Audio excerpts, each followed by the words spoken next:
బండి భగీరథ్పై నమోదైన కేసులో వెంటనే విచారణ మొదలుపెట్టాలని సీఎం ఆదేశించారు. వెంటనే విచారణ చేపట్టాలని డీజీపీ ఆనంద్ను దిశానిర్దేశం చేశారు. మరిన్ని వివరాలు మా ప్రతినిధి నాగార్జున ప్రత్యక్ష ప్రసారం ద్వారా అందిస్తారు. పేట్ బషీరాబాద్ పోలీస్ స్టేషన్లో నమోదైనటువంటి బండి సంజయ్ కుమారుడు భగీరథపై నమోదైనటువంటి పోక్సో కేసులో విచారణ వేగవంతం చేయాలని చెప్పేసి సీఎం కార్యాలయం డీజీపీని ఆదేశించినట్టు తెలుస్తుంది. ఇందుకోసం ప్రత్యేకమైనటువంటి బృందాన్ని ఏర్పాటు చేయాలని ఆయన ఆదేశించినట్టుగా సీఎం కార్యాలయం నుంచి ఒక ప్రత్యేకమైనటువంటి నోట్ పెడుతుంది. సో దీనికి సంబంధించి ఆల్రెడీ ఈ నెల 8వ తేదీన కేసు నమోదైతే ఇప్పటివరకు చర్యలు ఎందుకు చేపట్టలేదని చెప్పేసి డీజీపీకి ప్రశ్నించగా, సివి ఆనంద్ ప్రశ్నించగా దీనిపైన ఆయన వివరణ ఇచ్చారు. మోడీ బందోబస్తులో ఉండడం వల్ల సిబ్బంది అంతా ఈ కేసుకు సంబంధించిన దర్యాప్తు చేయలేకపోయామని ఆయన సీఎంకి వివరించారు. అయితే దీని మీద ప్రత్యేకమైన ఒక టీంని ఏర్పాటు చేసి దర్యాప్తు ప్రారంభించాలని చెప్పేసి సీఎం ఆదేశించినట్టు తెలుస్తుంది. సో దీని ఆధారంగా డీజీపీ సివి ఆనంద్ కూడా సైబరాబాద్ పోలీస్ కమిషనర్ రమేష్ని కూడా ఆదేశించినట్టుగా తెలుస్తుంది. దీని మీద వెంటనే తక్షణమే ఒక టీంని ఫామ్ చేసి దర్యాప్తు చేయాలని చెప్తున్నట్టుగా తెలుస్తుంది. సో దీనికి సంబంధించి అప్పుడు ఈలడి 8వ తేదీన కేసు నమోదైంది పేట్ బషీరాబాద్ పోలీస్ స్టేషన్లో. అయితే ఆమెని మైనర్ బాలికని ఫామ్ హౌస్కి తీసుకెళ్ళి ఆమెని బలవంతంగా అసభ్యంగా ప్రవర్తించినట్టుగా ఆమె ఫిర్యాదులో పేర్కొన్నారు. దీని మీద సెక్షన్ 74, 75 సెక్షన్ల బిఎన్ఎస్ సెక్షన్ల కింద కేసు నమోదైంది. ఆల్రెడీ కేసు ఒకవైపు దర్యాప్తు కొనసాగుతుంది. అయితే దీనికి సంబంధించి ఇప్పటివరకు పోక్సో కేసు కావడం, దీని తీవ్రతను దృష్ట్యా వెంటనే చర్యలు తీసుకోకపోవడం పట్ల సీఎం ఆగ్రహం వ్యక్తం చేసినట్టుగా తెలుస్తుంది. మరోవైపు కరీంనగర్లో కూడా దీని మీద ఆ యువతి బెదిరింపులకు పాల్పడిందని, డబ్బులు డిమాండ్ చేసిందనే విషయంలో భగీరథ్ కూడా అక్కడ కూడా కేసు ఆయన ఇచ్చినటువంటి ఫిర్యాదు ఆధారంగా అక్కడ కూడా కేసు నమోదైంది.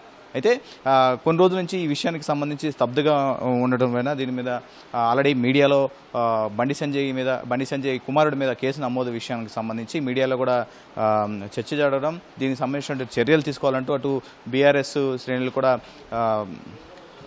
కోరడం, సో అక్కడ ఆందోళన చేపట్టడం, దీని అన్నిటి విషయాల పట్ల సీఎం కూడా ఈ విషయాల్ని సీరియస్గా తీసుకున్నట్టుగా తెలుస్తుంది. ఇప్పటివరకు ఎందుకు చర్యలు చేపట్టలేదని తెలుస్తుంది. ఆయన దృష్టికి వచ్చిన తర్వాత ఈ విషయాన్ని ప్రత్యేకంగా డీజీపీతోకి ప్రత్యేకంగా ఆయన సమావేశమై విషయాన్ని కూడా చర్చించడం జరిగింది. సో దీని మీద వెంటనే తక్షణమే ఒక ప్రత్యేకమైనటువంటి టీంని ఏర్పాటు చేసి చర్యలు చేపట్టాలని డీజీని ఆదేశించారు. దీని భాగంగా సివి ఆనంద్ కమిషనర్ రమేష్ను కూడా ఈ విషయం మీద టీంని ఏర్పాటు చేసి ఈ కేసు దర్యాప్తు చేయాలని చెబుతుంది. అయితే ఈ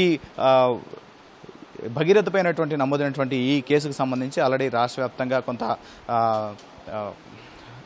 పలు పార్టీల నేతలు అంటే బీజేపీ ఇతర పార్టీల నేతలు కూడా ఆందోళన వ్యక్తం చేశాయి. ఈ చర్యలు ఎందుకు చేపట్టట్లేదు, కేంద్ర మంత్రి కావడం వల్ల చర్యలు చేపట్టలేదా అనే విషయాన్ని కూడా లేవనెత్తినటువంటి అంశం మీద సో దీని మీద చర్చ జరిగింది. గత 2 రోజుల క్రితం నుంచి కూడా విధంగా చర్చ జరిగింది. నిన్న మోడీ రావడం వల్ల సిబ్బంది అంతా కూడా అక్కడే విధులు ఉండడం, సో దీని మీద చర్యలు చేపట్టలేదనే అంశాన్ని సివి ఆనంద్ ముఖ్యమంత్రికి వివరించారు. సో దీని మీద వెంటనే ఒక ప్రత్యేకమైనటువంటి బృందాన్ని ఏర్పాటు చేసి చర్యలు చేపట్టాలని చెప్పారు. ఆల్రెడీ సివి ఆనంద్ కూడా తక్షణమే ఒక టీంని ఫామ్ చేయాలని చెప్పేసి సైబరాబాద్ సిపి రమేష్ కూడా ఆదేశించడం జరిగింది. దీని మీద చూడాలి. ఈ పోలీసులు తదుపరి ఆయన విచారణకు పిలవడం, తర్వాత వెంటనే విచారణ నోటీస్ ఇచ్చి అతన్ని అరెస్ట్ చేసే అవకాశం మనకు కనిపిస్తోంది. సో ఓవరాల్గా ఈ భగీరథపై నమోదైనటువంటి ఈ కేసు, బండి సంజయ్ కుమార్ భగీరథపై నమోదైనటువంటి కేసు తాజాగా సీఎం ప్రత్యేకమైనటువంటి దృష్టితో ప్రత్యేకమైనటువంటి టీం ఫామ్ అయ్యి ఈ కేసు దర్యాప్తు ప్రారంభమైంది. ఓటు